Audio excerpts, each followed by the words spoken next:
The first thing that made my stomach drop was not a message or a missed call. It was a toll transponder email time-stamped 2:41 a.m., telling me our SUV exited Benson Tollway at Riverside 1429 miles from the hospital where my husband swore he was working a 12-hour overtime shift. I stared at the gray, automatically attached photo, and there he was in the driver's seat, the corner of his bright yellow rain jacket visible, where the seat belt crossed his chest. We live in Ridgeway, North Carolina, a medium town with a downtown that thinks it's bigger than it is. Our street, Brandon Avenue, dead ends into a small city park with a duck pond and a lonely bench that always tilts a little to the left. If you walk our block at dusk, you can smell fresh bread from Halcyon Bakery and the sharp, clean tang of chlorine from the Imca pool vents. I run a small design-build business called Creek and Stone, mostly kitchen rehabs and built-ins, plus a little e-commerce on the side selling hardware and reclaimed wood shelving kits. It's scrappy but honest work. I invoice from my laptop at the dining table and keep sample doors leaning under the sideboard where our daughter, Mila, tries to use them as ramps for her wooden cars. My husband, Luke, is a paramedic. Or maybe I should say he was. He loved the chaos of it, the fast decisions, the way people's eyes changed when he walked in with a uniform and a bag. Shift schedules in that world can be brutal, and he leaned on that fact like a crutch. It explained late nights and missed dinners. It explained the sour, chemical smell that clung to his clothes. It explained a lot. We knew money pressure too well. Mila's ER visit for high fever a year ago. My business cash flow that whiplashed every time a client's bank dragged on a draw, and Luke's never quite shrinking student loans. If we were a house, we were a pretty one with a crack down the back stair that we kept telling ourselves was fine. The yellow raincoat had always bothered me. It hung on the mudroom hook behind the pantry door, a little too bright, a little too new. He said he picked it up at a thrift store because it was waterproof and ridiculously cheap, but it didn't smell like thrift. It smelled like citrus detergent and eucalyptus, the bottled kind, not the tree kind. I can still picture the way the hood draped high. It made him look like a traffic cone when he ran outside to the ambulance at the end of our block if there was a call out while we were making dinner. Before that toll email, the red flags had been quieter. There were days his mileage didn't make sense compared to his shifts. The Heinens and gas station entries on our joint card didn't line up with the work logs pinned on our fridge calendar. A bottle of sandalwood cologne appeared in the glove compartment. He said one of the guys at the station was going to throw it out because it made him sneeze. His phone logged out a Find My on the weeknights that he insisted were swap nights. He blamed the department's sloppy scheduling software. He said the overtime pay would make the worry worth it. The first time I investigated anything real, I told myself I was being ridiculous. I logged into our Riverbank portal to match transactions from my bookkeeper and saw a payment to a place called Harbor and Hearth Furnishings for $11.62. He waved it off. He said I'd remember we'd bought the new media console. He even described the herringbone veneer, and I half believed him because my brain wanted the easy file drawer to close. Except we'd bought our console on Facebook Marketplace, and I'd spent an hour sanding water rings out of it while Mila played with bubble wrap on the floor. The first investigation snowballed when I cleaned the mudroom and found a small key in the sunglasses bowl, the kind that comes with storage units. Arcadia Storage, it said. Lawson Street. He had no reason to store anything. Our house had a basement full of stuff we should have donated. He said the key belonged to a friend who was moving. He said the friend asked him to keep it when he worked a night over on the Lawson side. He said he'd give it back. He didn't give it back. It burned in my palm, the ridges biting when I squeezed it.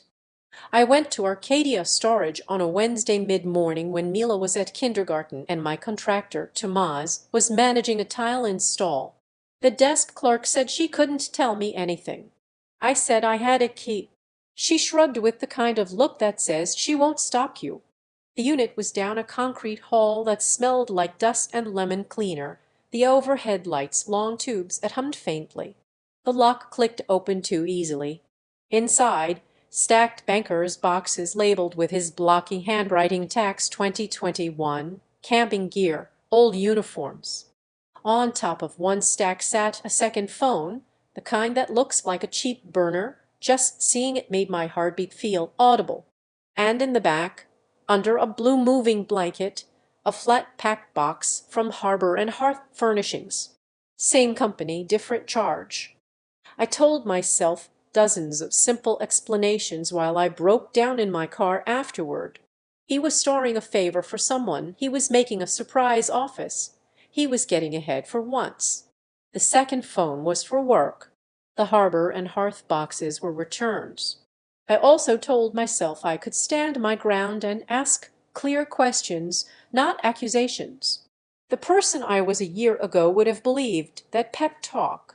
The person I had let myself become thought about unlocking the phone in the parking lot and hated the way that thought felt inside my skin.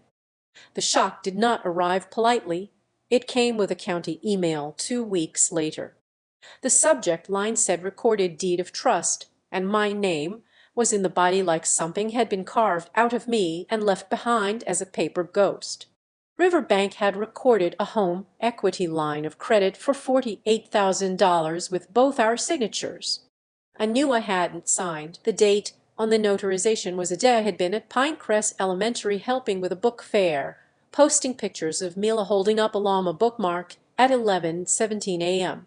The notary stamp was from a name I didn't recognize, and the location line said off-site appointment. I called Riverbank, and a woman in fraud control asked if I was safe. She gave me a case number, RB-114873, and a hushed tone that slid under my rib gauge. She explained how this happens. She described a mobile notary and said sometimes a spouse signs for the other thinking it's okay. She suggested I freeze the line immediately and open a separate checking account because sometimes more than one thing is happening. I opened the account that afternoon at Rock Crest Credit Union with my hands shaking while the teller offered me a pen like a life raft. I set up new email alerts. I toggled off autopays for anything that pulled from our joint. Then I went home and gathered our passports, birth certificates, and the title to my business van into a file box I hid under laundry in the back of my closet. The night after the HELOC call, Milo got a nosebleed at bedtime. It soaked through 2 tissues and I got spooked and drove her to Ridgeway Urgent Care. She was fine. The doctor said dry air, use a humidifier, keep her nails short. But while we were there, the nurse asked if we knew her blood type because they had a fresh lab panel from months ago in the hospital records.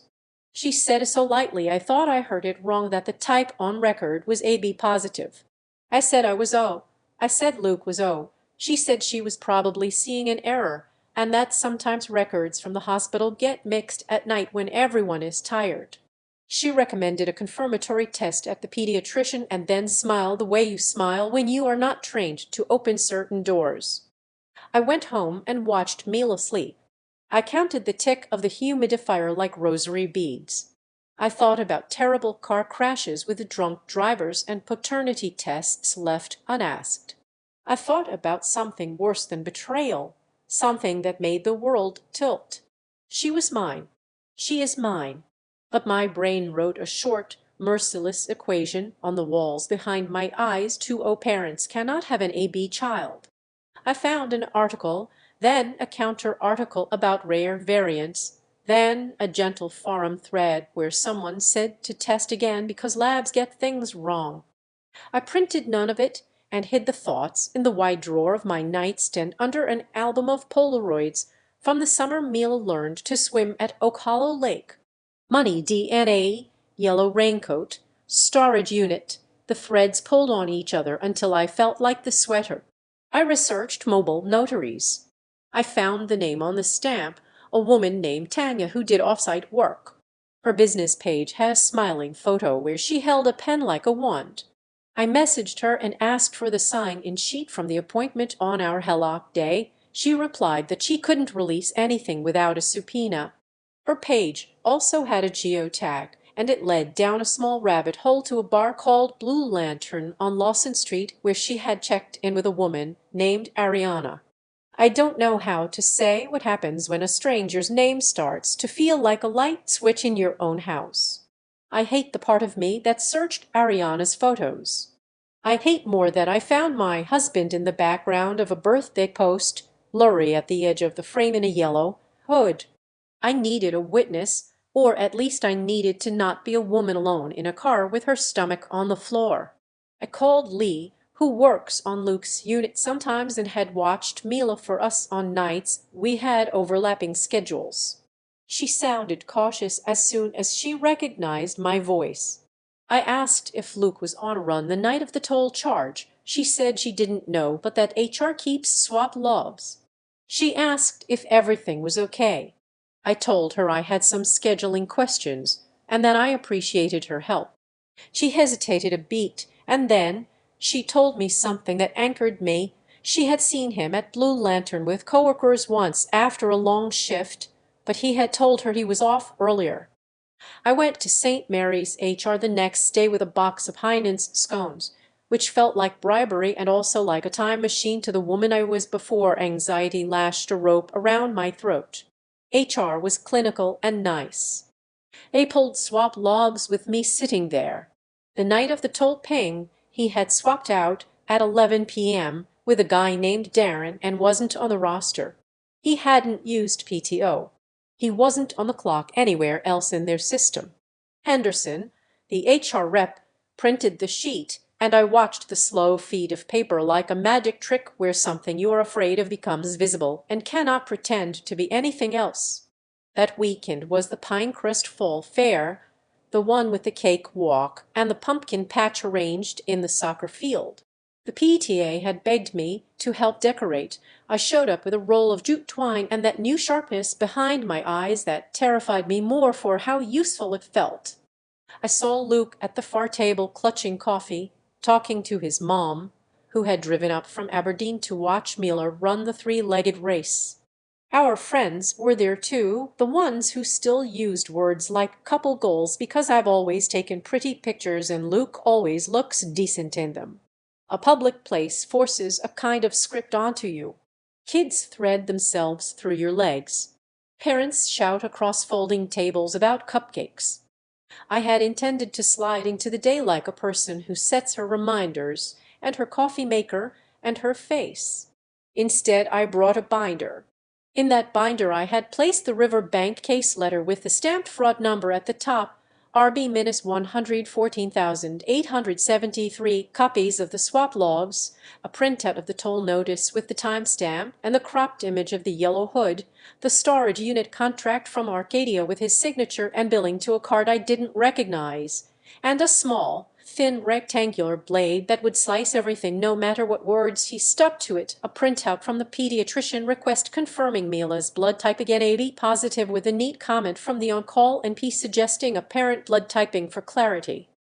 I had not decided whether to ask permission. I had not decided whether to ask forgiveness.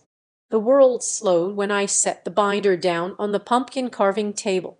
My hands shook and the carving saws rattled on the plastic.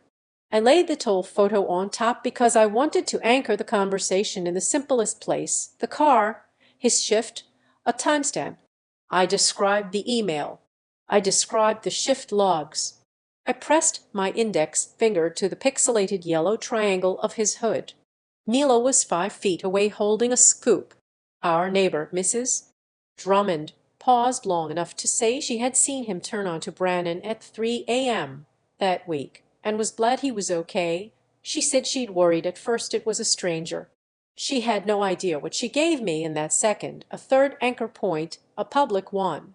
Lee was volunteering at the cupcake table and drifted closer. I did not stage anything. The fair staged it for me. The presence of witnesses felt horrible and protective at once, like calling 911 and hearing your own name out loud. He called me crazy under his breath. He called me stressed. He called me mean to drop this in public. He said the HELOC was mine. He said I signed it. He said notaries don't stamp things without ID. He said he could smell eucalyptus on anyone. I spoke quietly because Mila's voice was weaving in and out about pumpkin seeds and because kids' eyes find adult storms like birds find thermals.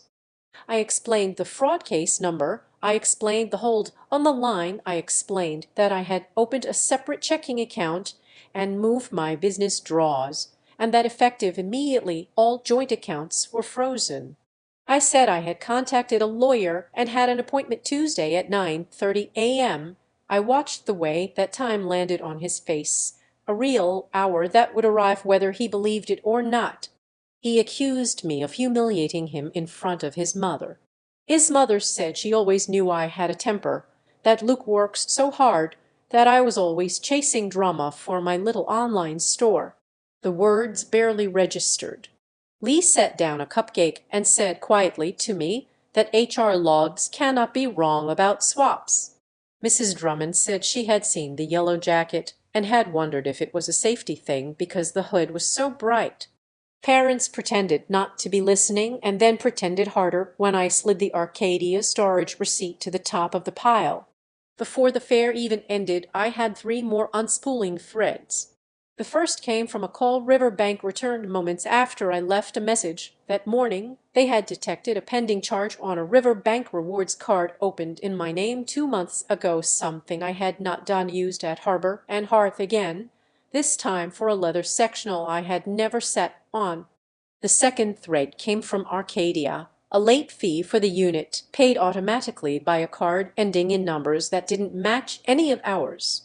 The third thread came from a text from an unknown number while I tied balloon clusters to a hay bale. It simply contained an address, 505 Avery Row, Unit 3C.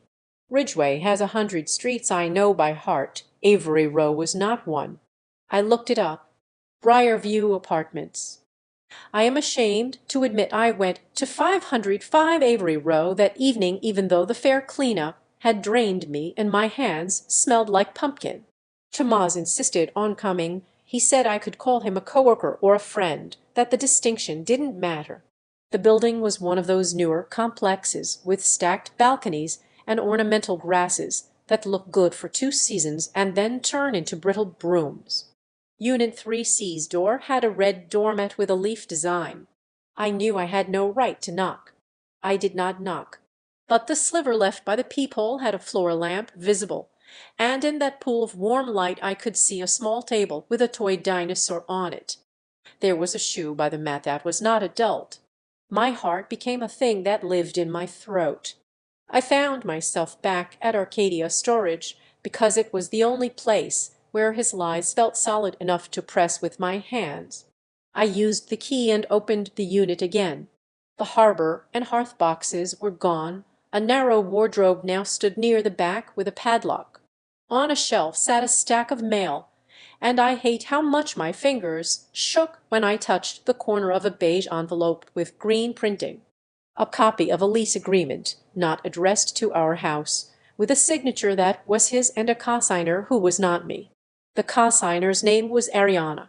In the top drawer of a small metal filing cabinet was something that made me sit down hard on a cooler and breathe like I had run a mile, a photocopy of Mila's birth certificate and a new school emergency contact sheet for Pinecrest with a handwriting that looked like his, listing 505 Avery Row as secondary residence. I am telling you, I did not cry there because grief required too much oxygen. I took photos. I set the lease down. I picked the school form up and put it back like it was a hot pan. I called my lawyer from the parking lot and left a message. It was hedged and professional, and I said words like documentation and custody concern and emergency contact. Then I drove home and stood in my kitchen smelling the sour sweet of pumpkin guts and thought about all the little ways someone tells you they live 2 lives. The eucalyptus detergent. The missing yellow raincoat for long stretches. The way he would move my mixing bowls to the lower cabinet, then pretend to forget he had never liked them there. People often ask in threads like this why someone stays even a minute past the first red flag. The answer is rarely noble, and it is almost never simple. I stayed a dozen times in my own head, postponing the leaving to a different day for reasons that looked reasonable on paper: stability for Mila, a project midstream that needed my focus, a hope pocketed in my chest like a folded note that said maybe. The leaving wasn't a one-time act. It was 100 small acts that hurt the way standing up after your leg is asleep hurts, necessary and oddly humiliating. I needed a public anchor point where this wasn't just me accusing a man I once loved of hollowing out our life to build a second one. That public moment came faster than I expected. St. Mary's scheduled a meeting the following Thursday to address concerns about swap logs and overtime. They invited Luke, his supervisor, and HR. He insisted I shouldn't come, that it was work and didn't involve me. I showed up anyway with my lawyer, a woman named Ree with calm eyes, and a silver notebook that made a satisfying click when it closed. The conference room smelled like coffee and the tang of antiseptic. The table was a laminate that pretended to be cherry.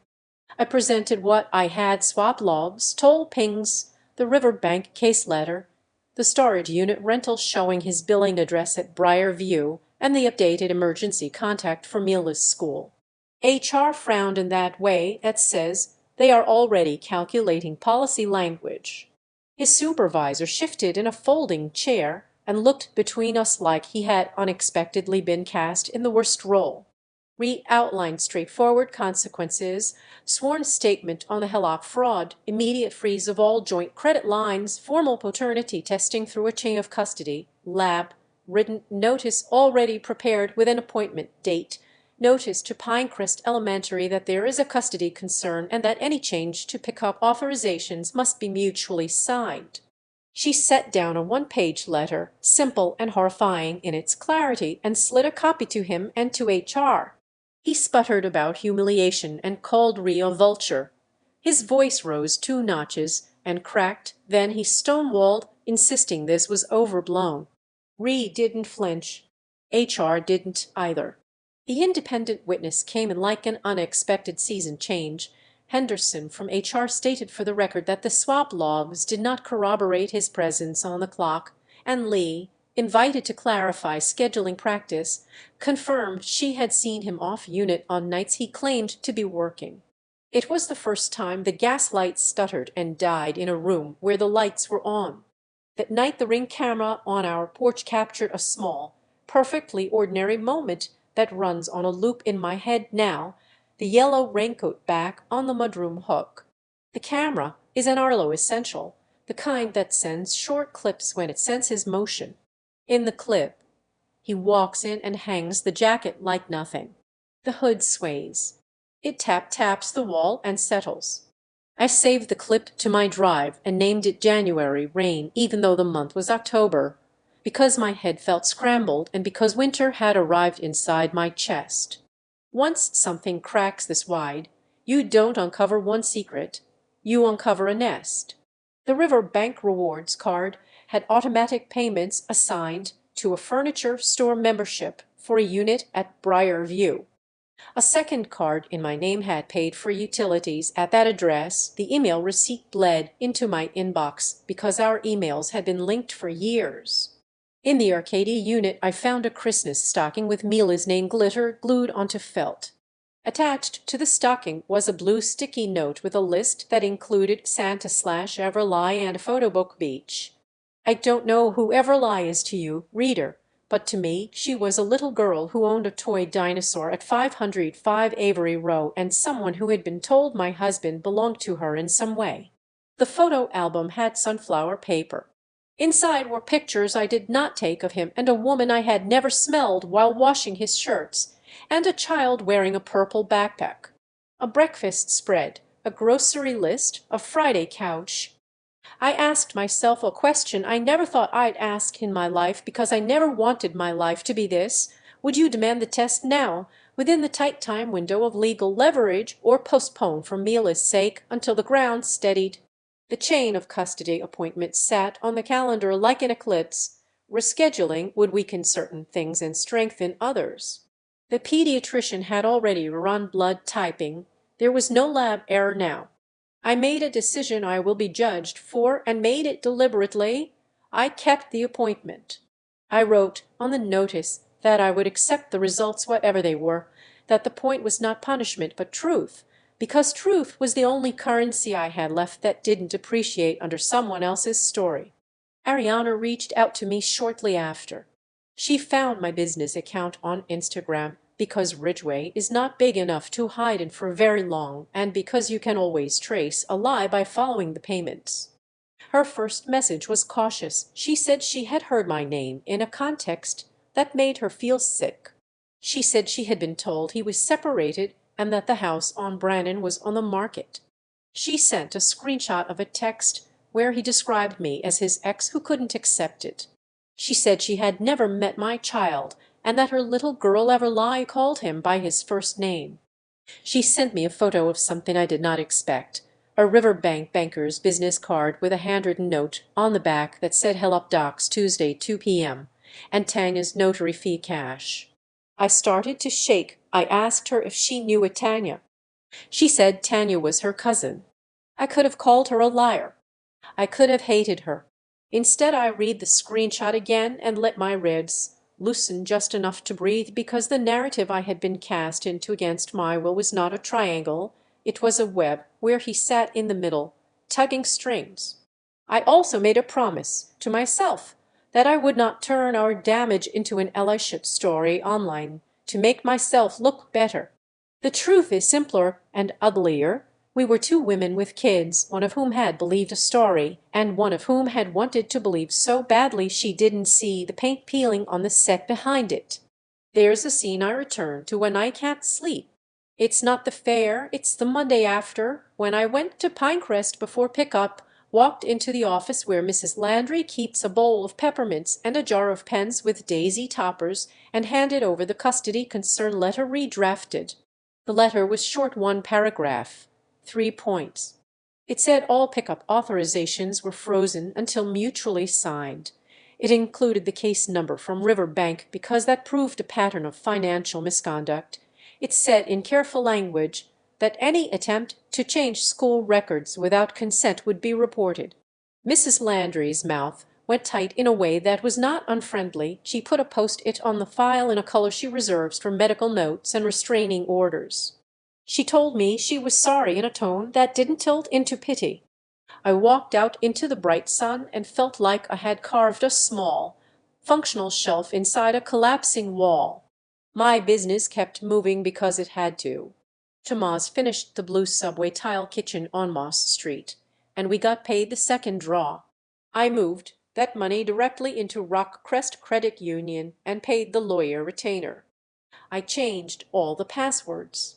I turned on two-factor authentication everywhere and stopped using the password we had both used for a decade because it was the name of the street we met on in Raleigh. I bought a P.O. box. I told my contractor we were taking new work for 3 weeks. I opened my spreadsheet and made a column called House, and a column called Business, and a column called What the Hell, and wrote things in them until my breath eased. Then there was the night the Arlo camera caught him slipping the yellow raincoat off the hook and out the door. It was subtle, like he believed the camera wouldn't sense the motion if he moved slowly. The clip begins with static porch light on the hydrangea. He cuts across the frame, a shadow first and then shape, and then the jacket lifts off the hook. The empty hook shines. He vanished into a patch of darkness a porch light never quite fills. And for some reason that small physics problem wrecked me in a way the larger betrayals didn't. There's always a dead angle. There's always a place the light doesn't go. Twist is a word I used to like in movie reviews because it made a mediocre thing sound interesting. In real life it shows up as paperwork and as small physical betrayals. He filed a change of address on our joint credit cards without me knowing. The little white envelopes with the words important document inside started arriving at a USPS branch I don't use. I didn't know until a teller at Riverbank flagged the mismatch and asked if I meant to change correspondence. He had listed a contact at Briarview for insurance forms. He had told his mother I had a drinking problem. I found a bottle of whiskey in the trash can in the garage with only one pour missing, which meant it had been purchased and discarded for someone to discover. He left his shift boots by the back door with fresh mud from a trail I recognized as the one at Oak Hollow, because the clay there is a different red. He said he had run to clear his head. I wanted to smash something heavy into the tile. I made one mistake, I will own. I sat in my car outside 505 Avery Row one night and watched the lights go on and off. I saw him carry groceries in. I saw him stand at the balcony railing with a laundry basket while a small shape ran behind him. I had no right to watch, and yet I did, and felt like I swallowed something sharp. I left before anyone could see me because I would not give him that narrative. I don't know if you would have done differently. Maybe you would have. Maybe you are kinder, taller in your ethics. Or maybe grief makes voyeurs of all of us. There are too many little forensic details to list, but here are the ones that mattered. The Arcadia storage storm door key hidden in the planter by the unit, the extra toothbrush in his glove compartment, the app logs that showed Amazon packages to a locker near Avery Row, the UFI track of a doorbell press at my own house at 3:08 a.m., when he left the Raincoat and then took it again. He listed the Arcadia unit under his first initial and middle name, and the billing went to a Riverbank card that had been mailed to the UST's box. He had filled out school forms with a gel pen I recognized because it came from a set I bought at Office Max, and the ridges, where he pressed too hard carved his handwriting through to the pad. The imprint of his middle name was on the page below like a watermark of guilt. You think there is going to be a moment the story ends. It doesn't. It just changes shape. There is no neat bow here. Mila cried when he moved out to a rental near Main Street. He cried on our porch where the hydrangea throws shadows that look like lace at night. I cried in the shower where no one would hear me. Refiled papers that used words like separation and support and best interest, and I signed things I had once thought I'd never spell. Ariana sent me a photo of a canceled lease. She was moving, not far, but far enough, and said she was sorry, and I told her I hoped she and her little girl would be okay and that none of this was her fault even if the internet would say it was. Lee checked on me when I didn't answer texts for days. Mrs. Landry at Pinecrest kept the daisy pen nearest the top of the jar for me. The chain of custody test result arrived like a storm that looked smaller on the forecast map than it felt on your front lawn. It confirmed what the blood typing had pointed to and what I had already braced my tendons for. I will not write the sentence here because Mila will read this one day if she wants and because the internet is not where I want her to learn who she is.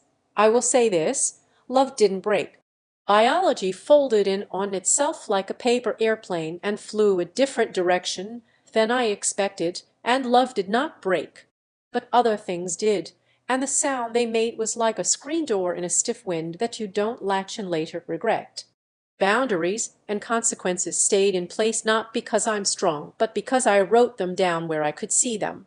All joint cards frozen, my separate account primary, school notified, custody stipulations documented, Riverbank's fraud case updated, and copies of the HELOC file in Ree's folder with a tab that reads "Not mine" in red ink. HR at St. Mary's issued discipline for falsified time reporting. He chose to resign to avoid a write-up on his record. I turned the Arcadia unit key in and asked for a letter confirming the account holder. They refused without a subpoena, which we obtained because the court cares more about contracts than feelings. The storage unit's ledger had one ugly line that listed the payment source, and seeing his name beside Ariana's in that field was like an acid wash through my throat. I stopped checking the Briarview parking lot at night. Ridgeway is small enough that church ladies whisper in aisle 3 at Heinen's. I shopped at odd hours and wore hats like someone who thinks hats make her smaller. People asked in soft voices how I was. I said words like coping and day by day, because you learn the phrases that allow other people to feel useful without inviting them into the burn.